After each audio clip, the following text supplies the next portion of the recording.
Edukasyon sa Pagpapakatao 5, Quarter 2, Week 5, Milk Base. Ang paksa ng ating aralin sa araw na ito ay pagpapahayag ng paggalang sa anumang ideya o opinyon ng kapwa. Hello kids! It's me, Teacher Frel. Don't forget to subscribe, like, and share, and hit the notification bell for the latest video. You can also follow my Facebook page, Teacher Frel TV.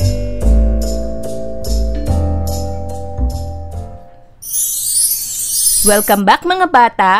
Sa araw na ito ay pag-aaralan natin sa asignaturang edukasyon sa pagpapakatao ang pagpapahayag ng paggalang sa anumang ideya o opinyon ng kapwa. Sa araling ito, ikaw ay inaasahan na makapagpahayag ng may paggalang sa anumang ideya o opinyon ng iyong kapwa.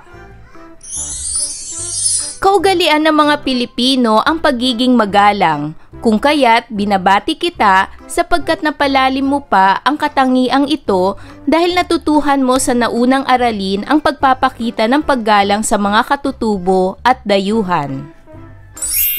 Ang bawat isa sa atin ay pinagkalooban ng may kapal ng isip at kalayaan upang malaya tayong makapagbigay ng kuro-kuro o opinyon. Sa madaling salita, tayo ay malayang makapagpahayag ng ating nararamdaman o ideya sa isang tao, bagay o pangyayari. Ngunit kasama ng malayang pagpapahayag ng ating opinyon ay ang responsibilidad at tungkulin na dala nito. Bilang Pilipino, isa sa mga kaugalian natin ay ang pagiging magalang. Naniniwala tayo na ang tunay na pagpapahayag ng opinyon o ideya ay nakabatay sa respeto at paggalang. Nagkakaroon ng tunay na pagkakaunawaan at kapayapaan kung nangingibabaw palagi ang paggalang, lalo na sa opinyon o ideya ng iba. Ikaw, iginagalang mo ba ang opinyon ng iyong mga kaibigan, kalaro, kaklase, at lalo na ang ideya ng iyong mga kapatid at mga magulang? Paano ka ba nagpapahayag ng iyong ideya? Ngayon ay dumako na tayo sa pagsasanay bilang isa. Sa iyong sagutang papel, kopyahin at sagutan ang gawain. Lagyan ng po kung paggalang sa opinyon ang ipinapahayag ng parirala at di po naman kung hindi. Unang bilang, pakikinig sa sinasabi ng kapwa. Po o di po? Magaling! Ang sagot ay po. Pangalawa, paninigaw. Po o di po? Tama! Ang sagot ay di po. Pangatlo, paglalagay ng sarili sa sitwasyon ng kapwa o empathy. Po o di po? Tama, ito ay po. Pang-apat, panghuhusga sa opinyon ng kapwa. Po o di po? Tama, ito ay di po. Panglima, pagiging mahinahon sa pagsasalita. Po o di po? Tama, ito ay po. Pang-anim, pananakot ng kapwa. Po o di po? Tama, ito ay di po. Pangpito, paggamit ng mga di nakakasakit na salita. Po o di po? Tama, ito ay po. Pangwalo, pagpipilit na ang sariling opinyon ang tama. Po o di po? Magaling, ito ay di po. Pangsyam, pagsasaalang-alang ng damdamin ng kapwa. Po o di po? Tama, ito ay po. At pang-10, paggamit ng masasakit na salita sa kapwa. Po o di po? Tama, ito ay di po.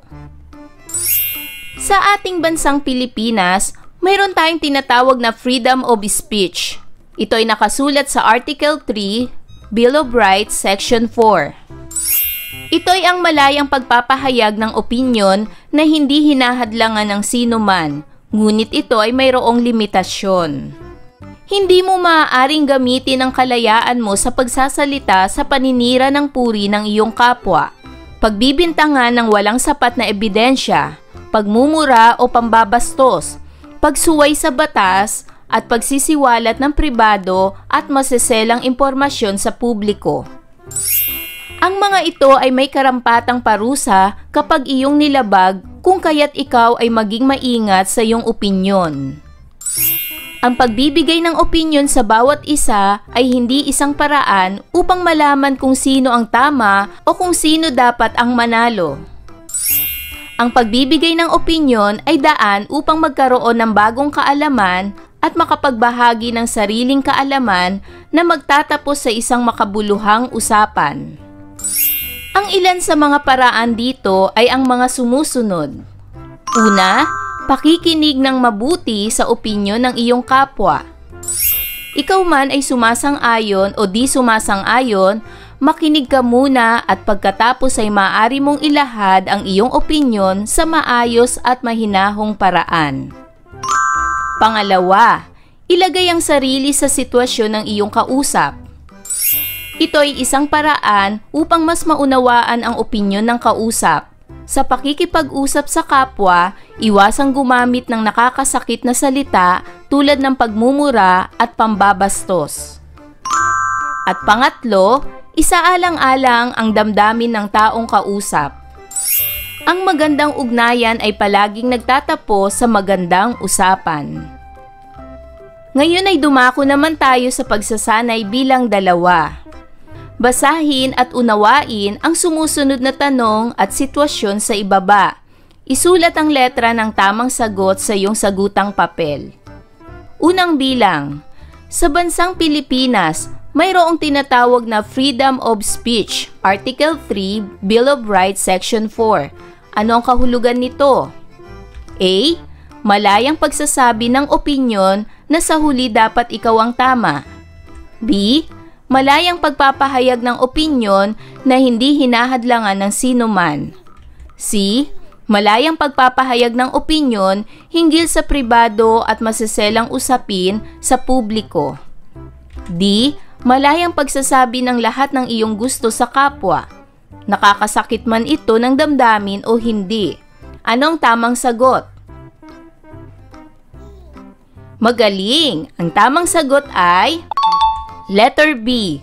Malayang pagpapahayag ng opinyon na hindi hinahadlangan ng sino man.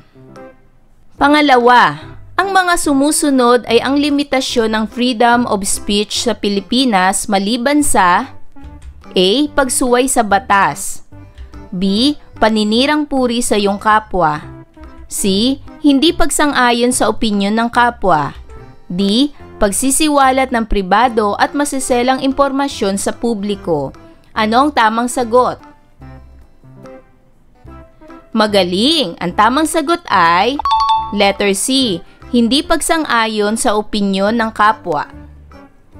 Pangatlo, dapat ba ay palagi kang sumang-ayon sa opinyon ng iyong kapwa? A. Opo, upang hindi masaktan ang damdamin ng iyong kapwa. B. Opo, dahil mas mahalaga ang opinyon ng kapwa kaysa sa sariling opinyon. C. Hindi po, dahil hindi naman sila ang tama sa lahat ng oras. D. Hindi po, dahil maaaring maging mas makabuluhan ang usapan kung magbabahagi ng mga sariling opinyon sa kapwa. Anong tamang sagot? Magaling! Ang tamang sagot ay letter D. Hindi po, dahil maaaring maging mas makabuluhan ang usapan kung magbabahagi ng mga sariling opinyon sa kapwa. Dumako naman tayo sa pagsasanay bilang 3. Sa iyong sagutang papel, lagyan ng masayang mukha kung ito ay nagpapakita ng paggalang sa opinyon at malungkot na mukha naman kung hindi. Una, hinihintay ni Dave na matapos ang pagbibigay ng opinyon ng kanyang kausap bago ito sumagot. Masaya o malungkot na mukha? Tama, ito ay masayang mukha. Pangalawa, sinisigawan ni Peter ang kaibigan sa tuwing hindi nito nagugustuhan ang mga opinyon tungkol sa kanya. Masaya o malungkot na mukha? Tama, ito ay malungkot na mukha. Pangatlo, kahit hindi sang-ayon ng mga kagrupo ni Yen, ay ipinagpatuloy pa rin niya ang sariling kagustuhan para magawa ang kanilang proyekto. Masaya o malungkot na mukha? Tama, ito ay malungkot na mukha. Pang-apat, hindi man sang-ayon si Jel sa opinyon ng kaibigan, ay nakinig muna itong mabuti at saka ipinahayag ang opinyon niya. Masaya o malungkot na mukha? Tama, ito ay masayang mukha. At panglima, palaging iminumungkahi ng leader na si Mike na magbigay ng opinyon ang kanyang mga miyembro upang mas mapaunlad ang kanilang mga proyekto. Masaya o malungkot na mukha? Tama, ito ay masayang mukha. Dumako naman tayo sa pagsasanay bilang 4. Gumawa ng isang maikling kwento, maaring gumuhit o gumawa ng comic strip tungkol sa iyong karanasan na nagpapakita ng paggalang sa anumang ideya o opinyon ng iyong kaibigan, maaring tungkol sa paborito ninyong laro o laruan. Gawin ito sa iyong sagutang papel. Gawing gabay sa paggawa ang pamantayan sa ibaba. Narito ang pamantayan. Pamantayan ng kasanayan. Ang gawa ay: una, nagpapakita ng paggalang sa anumang ideya o opinyon ng iyong kaibigan. Pangalawa, nakapagbigay ng maganda at malinaw na mensahe. Pangatlo, nagpapakita ng pagkamalikhain. Mahusay, maayos, o kailangan ng pag-unlad. At para naman sa pagsasanay bilang 5, sa iyong sagutang papel, buuin ang mahalagang kaisipang ito. Sagutan na natin mga bata. Ang bawat isa sa atin ay pinagkalooban ng may kapal ng isip at kalayaan upang malaya tayong makapagbigay ng kuro-kuro o opinyon.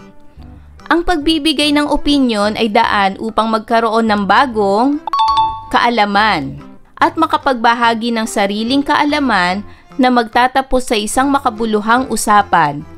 Nagkakaroon ng tunay na pagkakaunawaan at kapayapaan kung nangingibabaw palagi ang paggalang, lalo na sa opinyon o ideya ng iba. Ayan mga bata, may natutunan ba kayo sa araling ito? Kung ganon, magaling! Mga bata, sana'y naibigan nyo ang ating aralin sa araw na ito. Hanggang sa susunod na video lesson, paalam! Thanks for watching!